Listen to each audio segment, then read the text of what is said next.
এই নাও তোমার বাজার।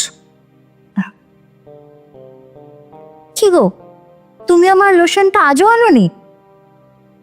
এই রে, একদম ভুলে গেছি।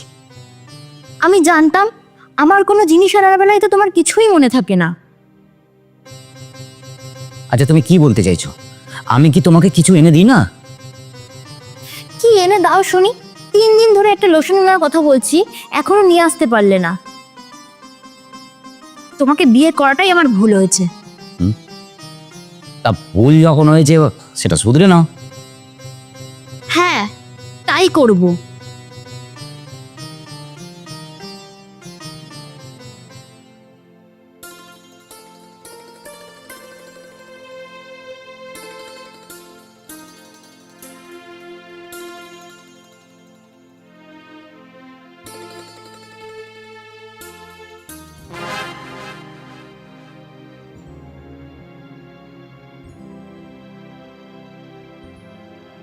এই তুমি কান্না কেন করছো? তোমার জন্য কি লাভ, তুমি ঘুমাও। আচ্ছা বাবা, আমার ভুল হয়ে গেছে, আমাকে ক্ষমা করে দাও।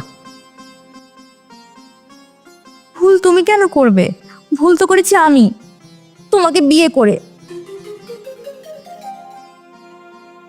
এই তোমরা সালা মেয়েরা না, মুখে বলেও জিতবে আবার কান্না করেও জিতবে।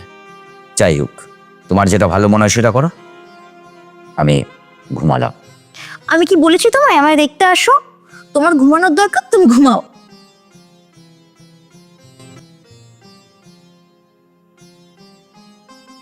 তারপর বল, বিয়ের পর দিনকাল কেমন কাটছে? বিয়ের পর তো 1 মাস বেশ ভালোই গেল, আর তারপরে শুরু হয়ে গেল অশান্তি। দেখ, ওর মা হয়তো কান ভাঙানি দিচ্ছে। সে তো দিচ্ছেই। হ্যাঁ, ওর মা নাকি আবার বলেছে যে অত সুন্দর মেয়ে, অমন একটা গরিব ছেলের সাথে বিয়ে। মেয়েকে নিয়ে চলে আসবো বেশ বড় লোক ছেলের সাথে বিয়ের। আচ্ছা তুই একটা কথা বল, দিয়া তোর বাড়িতে খারাপটা আছে কোথায়? তোর মা বাবা ওকে তো নিজের মেয়ের থেকেও বেশি ভালোবাসে। আরে এটাই ওকে কে বোঝাই বলতো? আর তাছাড়া তুই বল, হ্যাঁ, ওই বড় লোকের ছেলেদের সাথে বিয়ে হলেই কি মেয়েরা সুখে থাকে? আচ্ছা বাদ দে, তুই কোনো চিন্তা করিস না, আমি দিয়াকে বুঝিয়ে বলবো, আর আমি বোঝালে ও নিশ্চয়ই বুঝবে। দেখ বোঝাতে পারিস কিনা।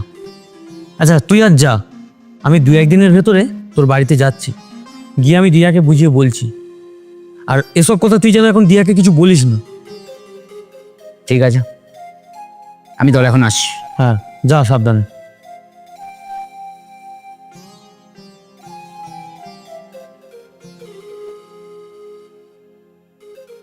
কি এমন কথা বলবে আমায় লালটুদা, যেটা ওর সামনে বলতে পারলে না, আমায় নিচে ডেকে নিয়ে আসলে? আচ্ছা তুই অশান্তি কেন করছিস? অশান্তি আমি করছি? অশান্তি করছে ও আর ওর বাবা মা। ওর মা বাবা তো তোকে নিজের মেয়ের থেকেও বেশি ভালোবাসে, আর নয়ন, ও তো অশান্তি করার ছেলেই না। দেখো, আমি যদি কোনো একটা জিনিস ওকে আনতে বলি, সেটা বলতে বলতে 4-5 দিন পরে আমায় এনে দেয়। আর ওর মার কথা কি বলবো, সব কাজেই আমার দোষ ধরবে। আচ্ছা, আমার কি এমন বয়স হয়েছে যে আমাকে সবসময় শাড়ি পরে থাকতে হবে? নাইটি, চুড়িদার এগুলোও পরতে পারবো না। একটা কথা বলবো তোকে, নয়নকে বলবি না তো? কি বলবে বলো না, আমি নয়নকে বলবো না। তুই নয়নকে ছেড়ে দে, তুই আমার সাথে পালিয়ে চ। তুই যেমন ভাবে চলতে চাস তেমন ভাবেই চলবি, তুই যা পড়তে চাস তাই পড়বি, আমি তোকে কোনো দিন বাধা দেব না। এবার বল, তুই কি করবি? তুমি আমাকে একদিন ভাবার সময় দাও, আমি জানাচ্ছি। ঠিক আছে, তুই ভেবে নিয়ে জানাস। তবে একটা কথা বলি শোন, তোকে আমি নয়নের থেকে বেশি সুখেই রাখবো। চ, এবার যাওয়া যাক।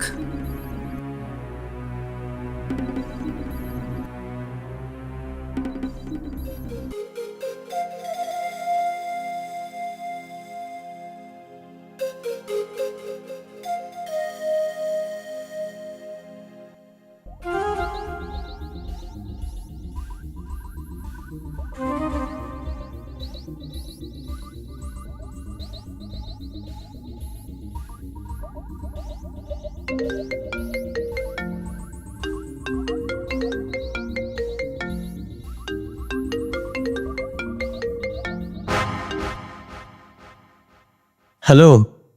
কি ব্যাপার? দিয়ার ফোন তোর কাছে? আর দিয়া কোথায়? দিয়া এখন আমার কাছেই আছে। আর শোন, তুই ওকে আর ফোন করিস না।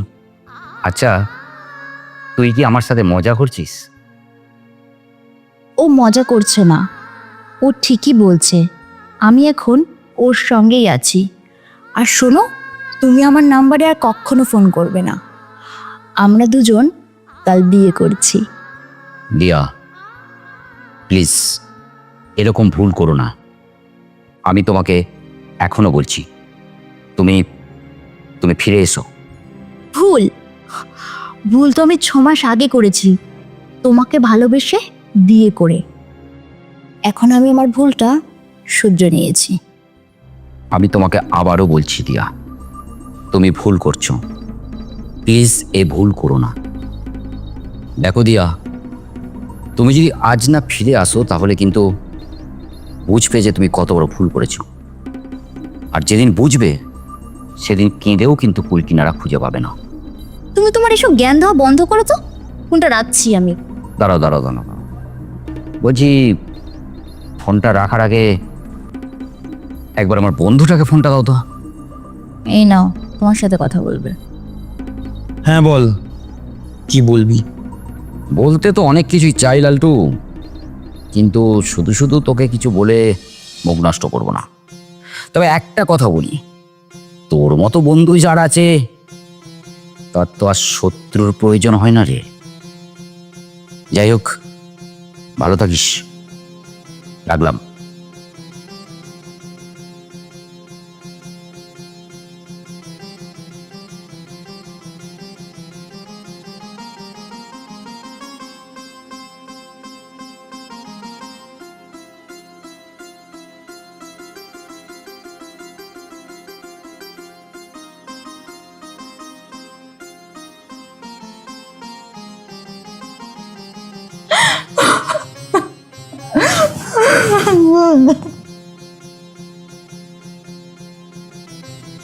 ওঠো।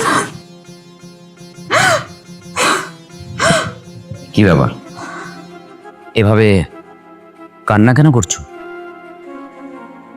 আমায় তুমি ক্ষমা করে দাও নয়ন, আমি অনেক বড় অন্যায় করেছি তোমার সাথে। আমি আমার ভুল বুঝতে পেরেছি, প্লিজ প্লিজ আমায় ক্ষমা করে দাও। কেন? অন্যায় তো আমি করেছি তোমার সাথে, যে কারণেই তুমি আমার সাথে সম্পর্ক নষ্ট করে আমায় ছেড়ে চলে গিয়েছিলে। ও কথা বলো না নয়ন, তুমি আমায় মারো ধরো যা খুশি করো, আমি কিচ্ছু বলবো না। সুখের ঘর ছেড়ে আমার কাছে মার খাওয়ার জন্য কেন এসেছো? কিসের সুখের ঘর? আমি হচ্ছে বুঝতে পেরেছি, যার স্বামীর ঘরে সুখ হয় না তার কোথাও কখনো সুখ হয় না। এমন কি হলো যার জন্য অমন সুখের ঘর ছেড়ে আমার কাছে আসতে হলো? ও তো আমায় বিয়ে করেছিল শুধুমাত্র ভোগ করার জন্য, আর আমার প্রতি যখন মন ভরে গেল তারপর শুরু হলো। আর কাল রাতে তো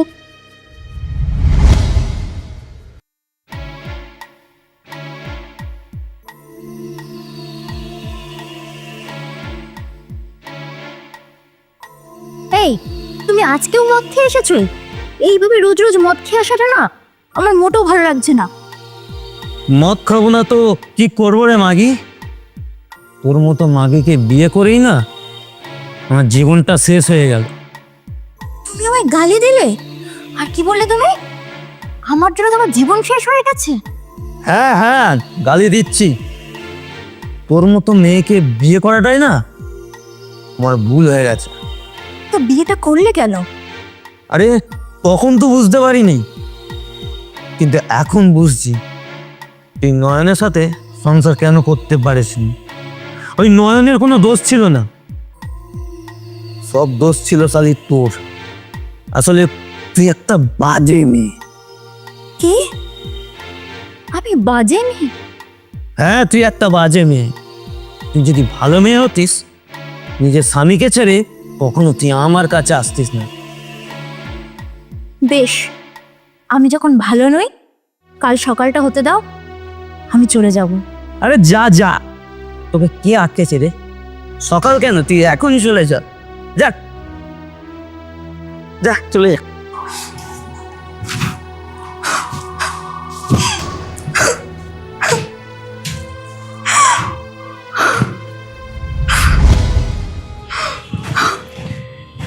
দিয়া, তুমি যেটা বললে এটাই হওয়া স্বাভাবিক, আর এটাই তোমাদের মতো মেয়েরা কেউ বোঝে না।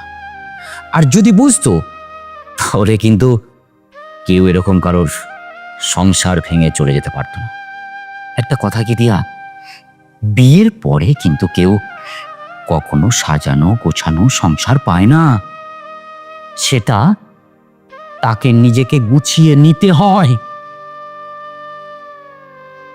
তুমি ঠিক বলেছ, কিন্তু তুমি কি পারবে না আমায় ক্ষমা করে দিতে? ক্ষমা? হ্যাঁ দিয়া, ক্ষমা আমি তোমাকে করছি। তার কারণ একটা, কারণ তোমার সামনে এখন পুরো জীবনটাই পড়ে আছে, আর আমি চাই